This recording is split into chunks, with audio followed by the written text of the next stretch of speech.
கேக்குறீங்கன்னா வந்து பணக்காரெல்லாம் எப்படி சிம்பிளா இருக்காங்க அப்படின்னு கேக்குறீங்க. ஆமா சார். இல்ல அது நான் ஒரு சொல்றேன். பணக்காரன் ரிச்னஸ் இந்த ஏழை இதெல்லாம் விட்டுருங்க. ஆனா எல்லா தகுதி வாய்ந்த மக்கள் கிட்ட தான் வந்து நிறைய விஷயங்கள் வந்து சேரும். அவங்களுக்கு தெரிஞ்சிருக்குது. நீங்க நீங்க சொல்றீங்க உங்க பாஷையில வந்து பணக்காரங்க எல்லாம் வந்து எப்படி சிம்பிளா இருக்காங்க. ஃபார் எக்ஸாம்பிள் வந்து ஒரு பெரிய லீடர் வந்து செருப்பு இல்லாம எப்படி நடக்கிறாரு. ஒரு பெரிய வந்து எப்படி தரையில தூங்குறாரு. எப்படி இது மாதிரி சிம்பிளா வாழ்றான்னு கேக்குறீங்களா? ஒன்னே ஒண்ணு தெரிஞ்சுச்சு. நான் தெரிஞ்சுக்கினது எனக்கு தெரிஞ்சுக்கினதை விட நான் புரிஞ்சுக்கினது என்னன்னா, இந்த ஆல்ரெடி நான் சொல்லியிருக்கேன். இயற்கையோட எந்த அளவுக்கு நம்ம நேரம் ஸ்பெண்ட் பண்றோமோ, அந்த அளவுக்கு தான் நம்ம கிட்ட இது இருக்கும். சரி ஃபார் எக்ஸாம்பிள் ஏன் எவல்யூஷன் நின்னு போச்சு? இப்போ வந்து குரங்குல இருந்து மனுஷன் வந்தான். ஏன் மனுஷன்ல இருந்து சூப்பர் ஹியூமன் வரல? இதுக்கு என்ன காரணம் நினைக்கிறீங்க நீங்க? அது அது உங்களுக்கு நான் சொல்றேன் கேளுங்க. அது வந்து சிம்பிளிசிட்டி போனதுதான் காரணம். இப்போ இந்த we are the particle of earth. Earth is particle of God.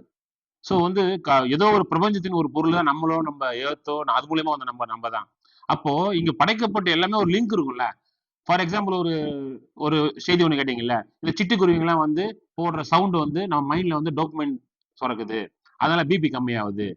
இன்னும் சிட்டுக்குருவியே இல்லை because of some technology advancement அது மாதிரி இருக்கு இல்லையா? ஸோ இவனா இயற்கையோட நீங்க எந்த அளவுக்கு இருக்கீங்களோ அடுத்த லெவலுக்கு நீங்க அடுத்த பரிமாணத்துக்கு ரெடி ஆவீங்க. இப்போ டெக்னாலஜி என்ன பண்ணுது? ஸோ இந்த மிக்ஸி கிரைண்ட் எப்பவுமே சொல்லுவேன் நான், டெக்னாலஜி ஒன்று வந்ததுன்னா உங்ககிட்ட ஒன்று எடுத்துரும். இப்போ மிக்ஸி கிரைண்டர்னா கொஞ்சம் உழைப்பு எடுத்துருச்சு. இப்போ சேட் என்ன பண்ணுது? Thinking capacity எடுத்துருது. ஸோ நீ உழைப்ப எடுத்தனால நீ உழைக்கணும். அப்பதான் நீ வந்து ஹியூமனாவே இருக்க முடியும்.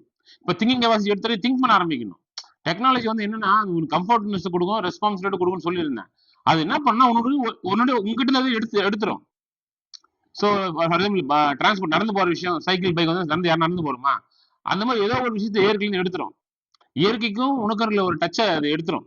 அப்ப என்ன பண்ணுவோம்னா அங்க லிங்க் கட் ஆயிடும். அந்த லிங்க் அவங்க ஏற்படுத்திடுறாங்க. நீங்க சொல்ற சோ கால்டு ரிச் பீப்புள் எல்லாமே மயில் கிட்ட போறது, அணிலுக்கு ஊட்டுறது, ஆடு மாடுங்களுக்கு கூட பழகுறது, அதெல்லாம் பெட் அனிமல்ஸ் இல்லையா? இயற்கை நம்மளோட இருந்தது தானே அதெல்லாம் ஒரு 200 வருஷம் முன்னாடி.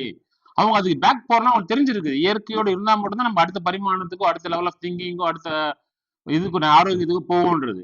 ஸோ அதை நான் சிம்பிளிசிட்டியா பார்க்கல. அவங்க ரொம்ப விஷயம் தெரிஞ்சவங்கள நான் பார்க்குறேன். தேங்க்யூ.